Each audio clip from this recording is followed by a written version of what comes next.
জেআরএ ভিসার নতুন নিয়ম তৈরি হয়েছে, আপনারা জানেন কি না? আগে একটা জেআরএ ভিসা উঠাইলে ওই ভিসাটার মেয়াদ থাকতো মিনিমাম 1 বছর, এটা নিয়ম ছিল।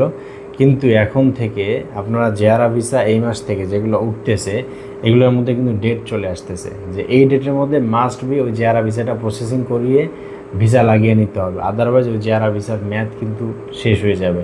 এবং 1 মাসের পরে যদি আপনারা জেআরএ ভিসার প্রসেসিং করতে চান, এম্বাসিতে জমা দেন, তাহলে কিন্তু তারা ভিসা দিবে না। ভিসার মেয়াদ শেষ হয়ে যাওয়ার কারণে সেই ভিসা কোনো কার্যকর হবে না। সো এই জন্য যারা জেআরএ ভিসা তুলতেছেন, এখন যারা প্রসেসিং করতে যাচ্ছেন, অবশ্যই জেআরএ ভিসার গায়ে বা জেআরএ ভিসার উপরেই যে প্রসেসিং ডেট থাকে বা যে এক্সপায়ার ডেট থাকে ওই ডেট অনুযায়ী বা ওই ডেটের আগে আপনারা প্রসেসিং করে নিন। তাহলে সেই ক্ষেত্রে আপনারা সেফলি জেআরএ ভিসাটা যে তুলছেন টাকা খরচ করে সেটা আপনার কাজে আসবে, আদারওয়াইজ সেই টাকাও আপনার চলে যাবে। তো আশা করছি আপনার ইনফরমেশনটা ভালো লেগেছে। যদি আরও কোনো ধরনের কোনো প্রশ্ন থাকে অবশ্যই প্রশ্ন করবেন, আর অবশ্যই ভিডিওটা শেয়ার করে দিয়ে অন্যদের জানার সুযোগ করে দেবেন। ভালো থাকবেন। আসসালামু আলাইকুম।